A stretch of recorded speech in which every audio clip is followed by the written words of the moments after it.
Hey guys, welcome to Dead End Street. I'm Al. We have a little bit of a surprise album ranking today. So, in honor of next week, I'm going to see Simple Minds live. The first time, believe it or not. It's actually a really good bill. It's Modern English, Soft Cell, and Simple Minds all in the same bill.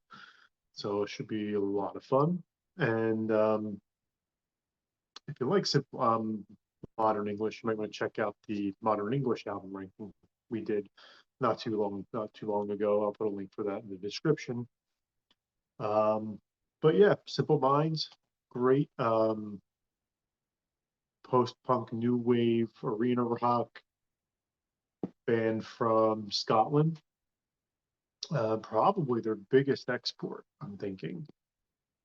There's 18 full-length studio records. We're going to rank all of them from worst to best. We are not going to count the um, covers record, Neon Lights, um, which I got to be honest, I mean, it was destroyed critically. It's not that bad. There's some actually pretty good covers on there. A couple of them are unforgivable, but for the most part, I mean, it's a covers album, whatever. Um, but yeah, we're going to count also Our Secrets Are Not the Same, which was the 1999 album that went unreleased for 5 years and came out in the box set in '04, I think it was. So we will count that one. So I guess let's get started. Um, so we're gonna have might have a little bit of controversy to right off the bat here.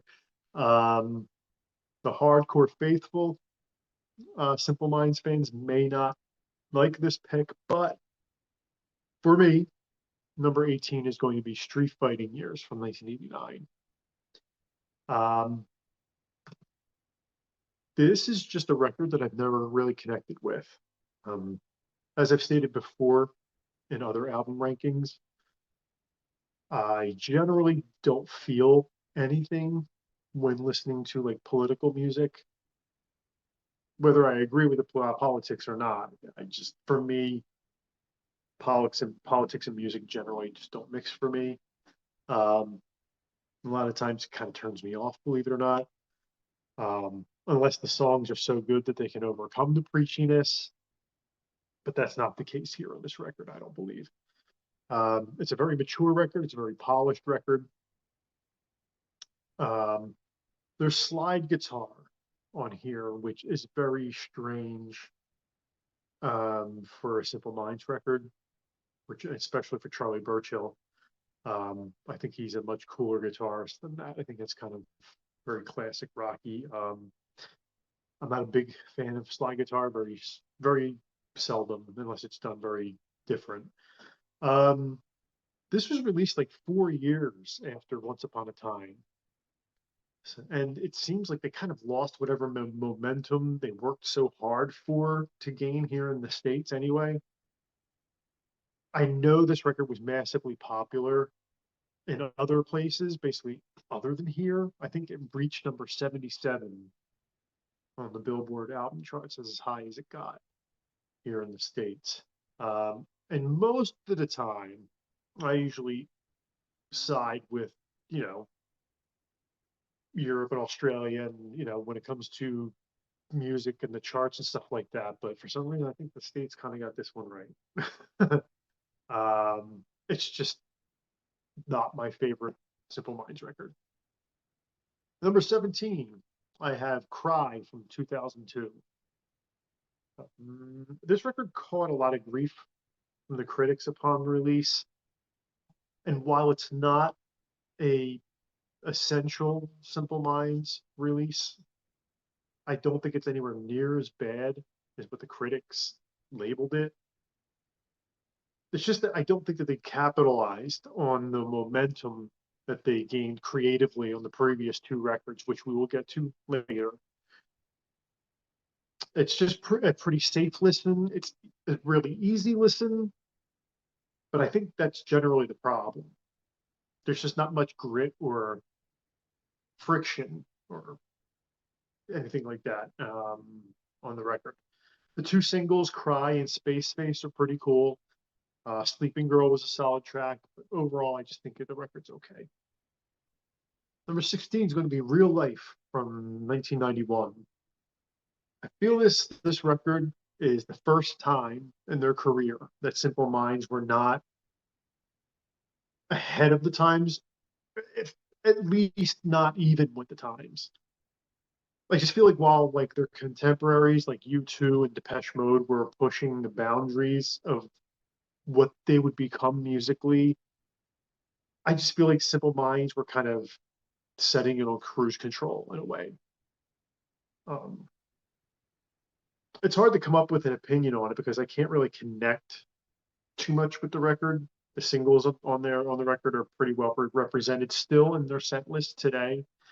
I sometimes kind of wish they swapped them out for older or newer songs. And I swear, the first time I heard Traveling Man, I thought they had re-recorded Waterfront.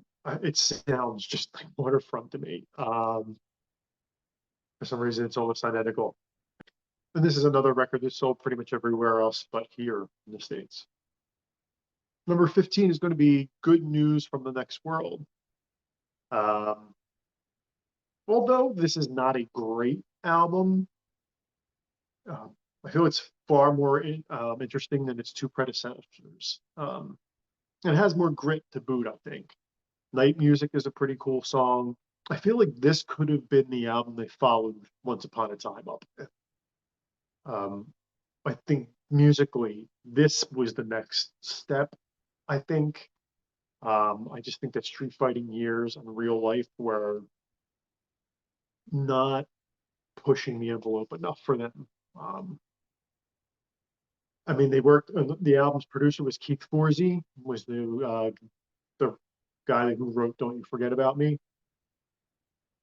Um, there's a ton of AOR type stuff on here also, but "Hypnotized" does remind me of something that Brian Ferry would do, which can sometimes be AOR, but when Brian Ferry does it, it's a good thing in my opinion.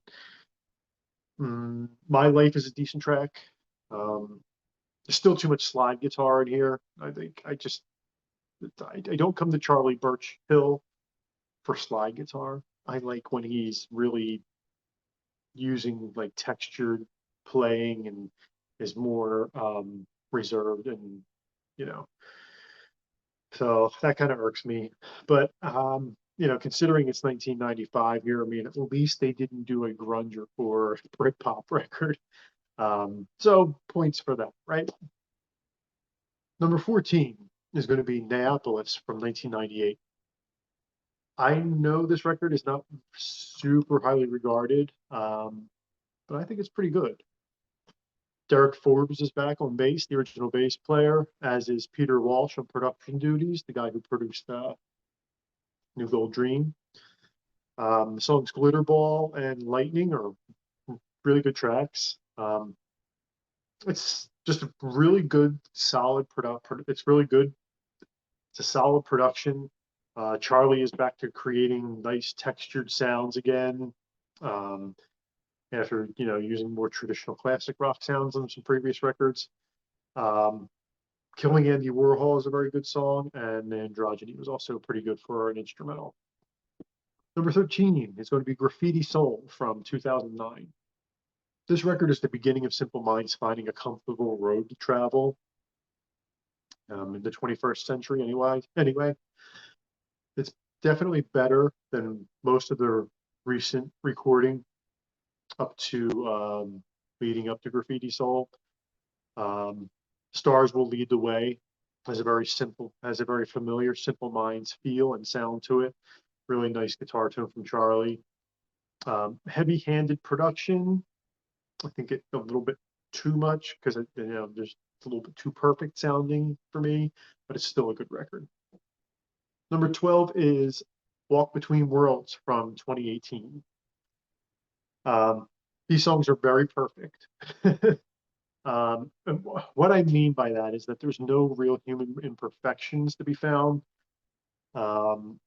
Generally, I like a little bit of imperfection. It shows the humanity of the whole thing. It's hard to dig out the emotion through the amount of stuff going on.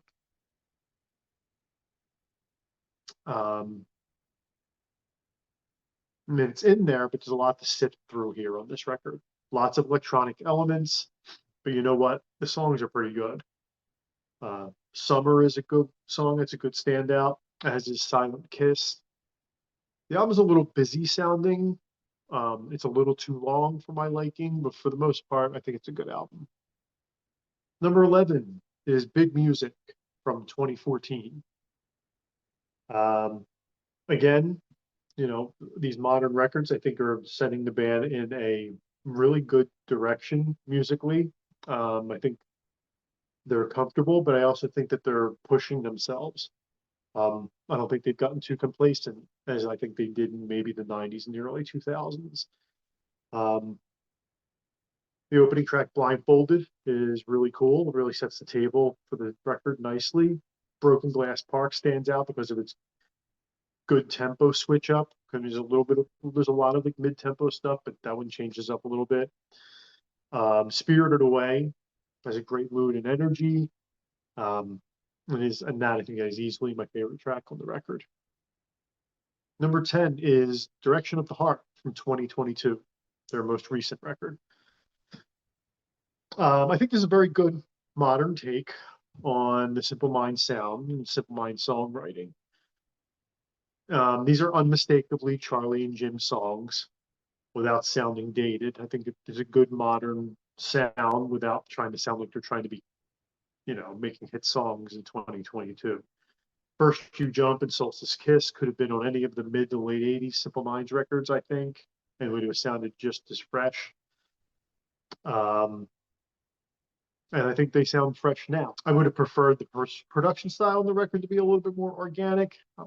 It's a theme here. I mean, I'm going to say the same thing with these modern albums, but I don't think it really hurts the record. Jim uses his voice in a more delicate way here on this record.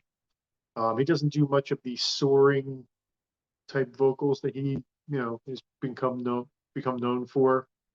Um, and when he does push it, for some reason, I don't know why, but he kind of sounds like Phil Lynott from Thin Lizzy, especially on the track Walls Come Down, which is very interesting. Listen to the track. Let me know in the comments if you think I'm right. I listened to it like 3 times just to make sure. It sounds like Phil Lynott. But I do like this record. It's a good album. Number 9 is going to be Black and White 05, 05, 05 from 2005. This record wasn't even released in the States. So I didn't even know it existed until YouTube and Spotify. It's kind of strange, but when you start the album, um, the presence of Mel Gaynor is instantly felt within the first 10 seconds of Stay Visible. Um, it's also the most recent record in which I think that Jim felt comfortable enough to let his vocals just fly. Um, Song-wise, The Jeweler Part 2 is pretty cool. It has slide guitar, but I think he's doing it in a different way than he was doing it earlier. I know it's like the 4th time I've complained about the slide guitar. It irks me. I don't know what to say. For the most part, I think it's just a good, solid record. Number 8 is Our Secrets Are Not the Same, the 1999 recorded album that was not released until 2004 as part of the Silver box set. It sat on the shelf for 5 years due to legal reasons and legal issues. And it's a shame, because I think this is a really good album. It builds on what they started on Neopoulos and improves on it. Jeweler to the Stars has a very Bowie flavor to it, which is cool. Death by Chocolate has some nice piano work that sits on top of the barrage of sound that's really great. Neon Cowboys is another song that's like drenched in 70s glam rock, and we all know how much of a sucker I am for 70s glam rock. Overall, I thought it was a good album for them. They had went back to more with their influences from the 70s instead of trying to and putting their own take on it, the Simple Minds take on it, without instead of trying to jump on some trend that was going on in 1999. So I think it was a good choice and a good direction for them. Okay, number 7. So now we're getting into the meat, the potatoes of the Simple Minds um, discography. For me, number 7 is going to be Life in a Day, the debut record from 1979. Simple Minds has had so many faces over the years. When people discovered them in the mid 80s, they were shocked to find out that they were like a jittery synth pop post punk act at the beginning. But it's true, and they were quite good at it, even a little ahead of the curve, I would say. The title track is great, as is All For You. Cool intro riff by Charlie, who, believe it or not, Charlie Broadshaw played a flying V when Simple Minds started out. Thinking about that now is just kind of crazy, but he did. He played a V. Um, Pleasantly Disturbed is kind of epic and starts out pretty brooding. Not too far off from Bauhaus, I might say. I might add. It kind of could have been a musically, it could have been a Bauhaus song. Then it just builds into this majestic finale. Um, Chelsea Girl is a big catchy single with a giant guitar sound on it. It's worth mentioning how different Jim sounds in this record too. That big bellowing voice just hasn't, presented itself yet. But what he's doing here does fit these particular songs, and I think this is a really good debut record. Okay, that brings us to number 6, which might be my second um, controversial pick. I don't know, maybe it isn't. You tell me.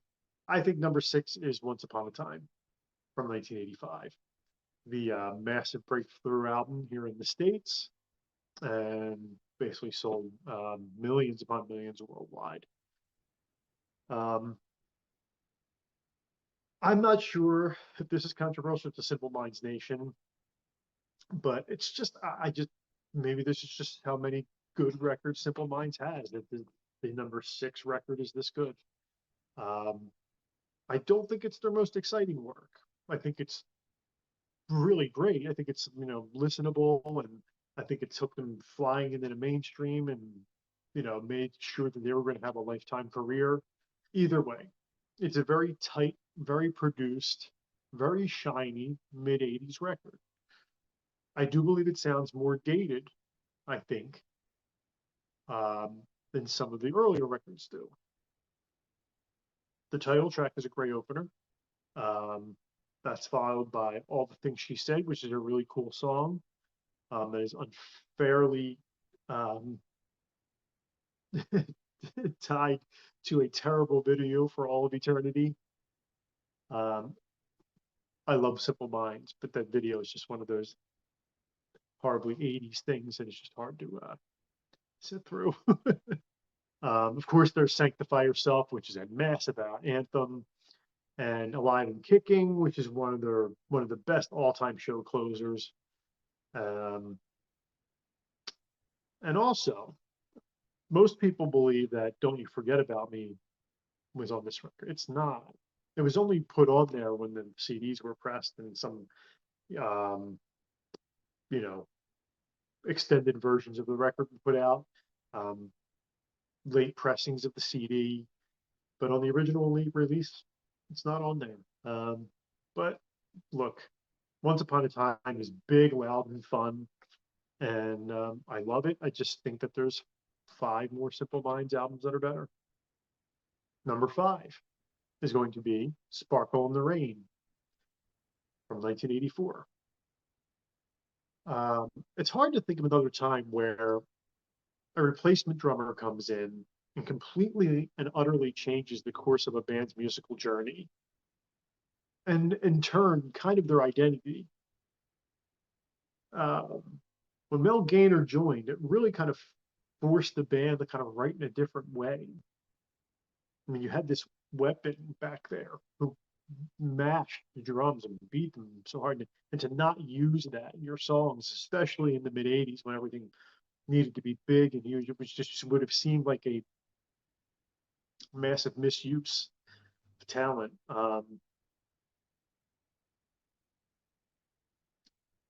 In a way, it didn't just change the sound of Simple Minds. I mean, you go back to like the mid '80s. I mean, you have like Power Station.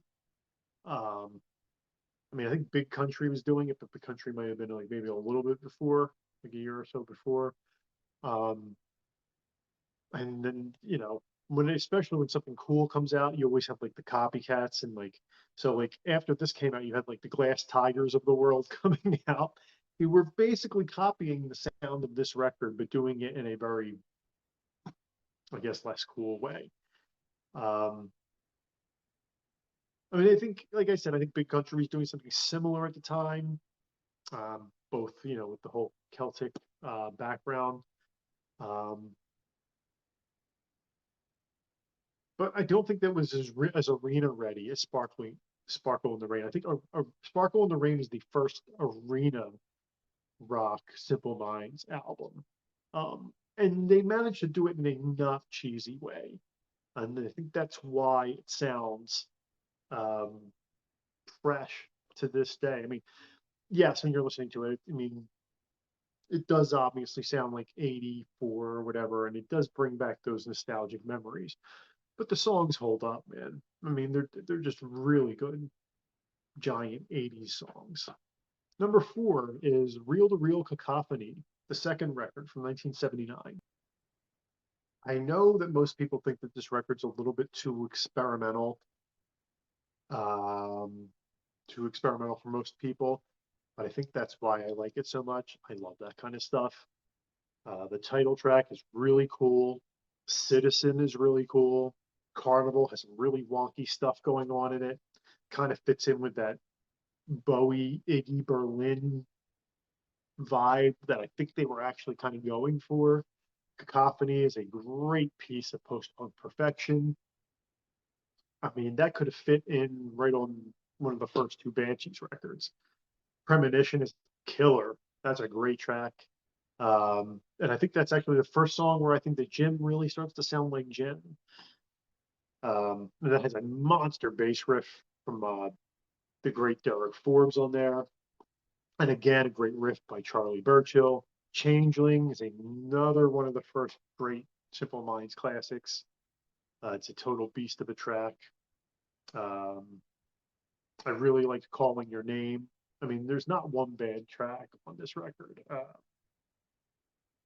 And I know this album kind of rates a little lower when you're watching some of these or you're reading some of these album rankings for Simple Minds, but I think it's kind of a hidden jewel in their discography. I think it's overlooked. I think it's better than people say it is. Number 3 is going to be the great New Gold Dream, 81, 82, 83, 84. There's just something kind of magical about this record. Um, I do have to say, these last 3 records to me are like perfect 5-star records. So Simple Minds to me have five, four, 3 5-star records that are like, oh, damn near perfect. This record just flows beautifully. It's incredibly easy and enjoyable to listen to from beginning to end. It's their first attempt at like very tight, structured style of songwriting, and they just fucking nail it. Someone Somewhere in Summertime is just a gorgeous opener. It's also the reason why this record never ever touches my turntable before early May. It's just I just don't listen to this out. It's just forever associated with late spring, early summer. I just can't listen to it in the wintertime. Hence making this a summertime record for all of eternity. Um, I also like to refer to this record as the Derek Forbes record because his bass on this album is just insane. Um, it's just stunning bass playing. It's up there with like Mick from Japan and some of the really great bass players from the early '80s. This is great stuff. His playing is front and center on this record, no less noted than on the second track, Colors Fly and Catherine Wheel. Promise You a Miracle was their first pop single, and holy shit, did they crush it. Um, it definitely has a ABC Martin Fry vibe to it. Um, not sure who came out first. I'm trying to remember whether that ABC record came out before New Gold Dream. I think the ABC record might have been a couple months before, but it's just the sound of the times. A lot of bands were doing this like R&B tinged new wave post punk thing that was just really indicative of like 1982 and 83, and you never heard it again. It was just a very strange time, and really cool pop music came out from it. The bass line on Glittering Prize, my God, crazy. The title track is great. Hunter and the Hunted is great. The King is White. Every track on this album, zero filler, all killer. And not to mention the beautiful, crystal clear production by Peter Walsh on this record. And that's one of the first records I ever got that had like a cool, like the vinyl is like a, I'm not going to take it out, but it's like this cool, glittery gold splattered vinyl, which today is like, yeah, whatever, it's a different. But back then, that was a really cool thing, especially for like a sort of a common printing of the record.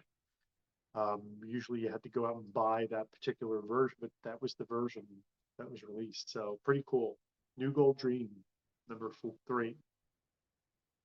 So it leaves us with the top two, which are probably not the rest of the world's top two, but for me, they're the top two. I think for feeling some of the other viewers on this channel would agree with me. So number 2 is going to be Empires and Dance from 1980.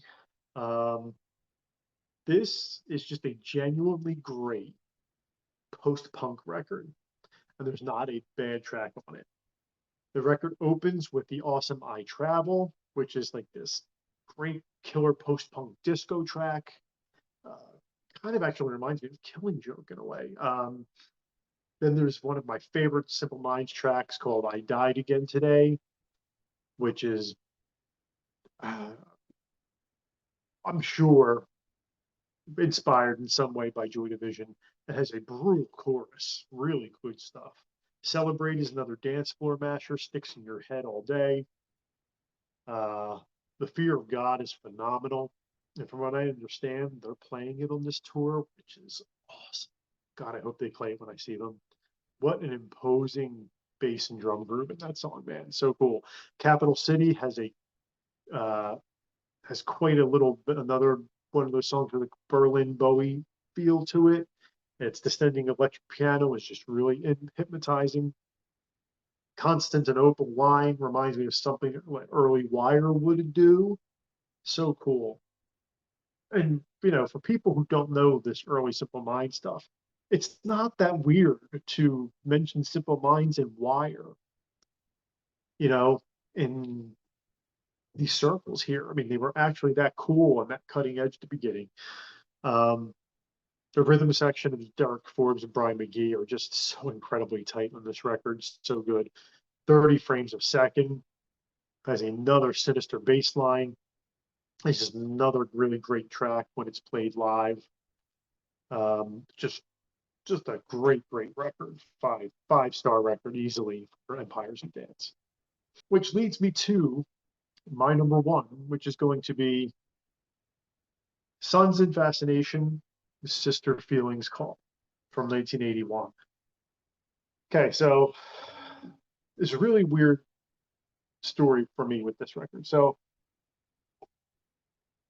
again, here in the States, before the internet and before, you know,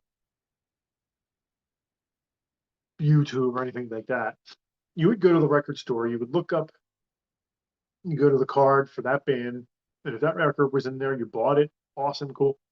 So I didn't know until the internet age that Sons of Fascination and Sister Feelings Call were released as one record. As you can see over here, I bought them separately. I had no idea that they were so had I didn't know that, they would have been number 1 and number 2 anyway. I don't know which one would have been 1 or 2. maybe Sister Feelings Call might have been one, but it doesn't really matter. So really, none of the other albums have a chance for me. So it was always going to be these two at 1 and 2. So it just so happens they're both one. Um, I just love this era of music, man. That's 78, 79 to 82, 83. It's just, for me, especially the British stuff, some of the Australian stuff, and it's just the greatest time for me. I love that music. This for me, now that I know it's a double album, it's easily one of the greatest double albums of all time, if you ask me. Not a single wasted second here, not one. That has me wondering if I should do a top 5, top 25 for double studio albums. That might be a cool one to do, right? Okay, so when it comes to Simple Minds, I know that the hits are great to sing along to, and they go over amazing live. They really just do. Um, it's just this era of this band for me. This is what I think of when I think of Simple Minds. Um, in Trance's Mission is the opener that begins with that eternal bass and drum loop that had to take like 10 days to record. I mean, I don't know how they could have played that without, splicing or whatever. I mean, it's just so good. Next is Sweat as a Bullet, which is, one of the album's 3 excellent singles. 70 Cities as Love Brings the Fall. Um, it has that great guitar siren by Charlie. And that gigantic hook that switches the time, which switches the song's timing on the dime. It just goes, and the rhythm section just does it, and it's seamless. And it's just a really cool technique, a thing that they did in their songwriting that very few other people did. Love Song is easily one of my favorite Simple Minds singles of all time. It's got groove, it's got drive, it's got swagger. Um, it also inspires me to come to think maybe it would be good to do a top 10 songs that are entitled love song, because God knows there's enough of them. The earth that you walk upon creates this beautiful dream state that's just whirling and nocturnal. I love it. The title track is massive in every way. The synths, the bass, the drums, just huge. Sister Feelings Call section of the album starts off with one of the greatest instrumentals of all time, Theme for Great Cities. Not a wasted second in this this masterpiece. It just creates this gorgeous nocturnal landscape, and you don't even really notice there's no singing. I mean, it's just so good. And I heard that they're playing that too, so I'm looking forward to hearing that. The American is the first single off of this double album. It starts off with one of Charlie's best guitar intros, another spectacular bass line from Derek Forbes, the ingenious wordplay in the chorus that with Jim does is it's just something that only he could pull off without sounding absurd. The Mary, I can't even do it. Like saying it, it's like singing it. It's one thing, but it, it's just so cool. 20th Century Promised Land, yet another great song. Hints at where they may be heading on the next record, which was New Gold Dream. Wonderful and Young Life. That's probably the best driving song on the record. Like you just get behind the wheel and just take off on the road. And before I finish talking about this album, I'd like to take a minute to point out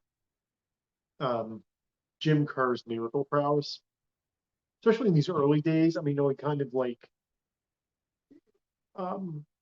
he was really edgy in the beginning. I really liked the way he used vocabulary and I know now he's kind of more known for his commentary on the human experience and emotion, which is also cool, of course. But I really do enjoy and relate to his more cold, distant work from the late 70s and early 80s. Just very unique and different from his contemporaries at the time. He didn't write, I mean, nobody wrote lyrics like he did at the time. He was just more swagger and less mope. Just very cool, very cool stuff. Very cool band that I'm actually looking forward to seeing next week. And that's it. I don't know whether this would be your ranking of these Simple Minds records. Are you a Simple Minds fan? Um, let me know what you think. Are these, did I rank this insanely? Or is this really not too far off? I mean, is it really that weird to put Once Upon a Time at number 6? Is it weird to have Street Fighting Years last? Let me know. So I'm going to do 1990 soon, okay, for the Albums of the Year series, top 25, 1990. Um, like I said, soon it's going to go dark for a couple of weeks until I can get everything up and going. So in the meantime, if you're new to the channel and you kind of like what we're doing, you like what you've seen here, subscribe, like the video, check out our social media. I'll leave links to all of that in the description, and I'll leave a description linked for the Modern English album rankings, since they're playing together. If you're interested, if you go to the show and you're interested in seeing that ranking also, check it out. So until next time, see you on Dead End Street.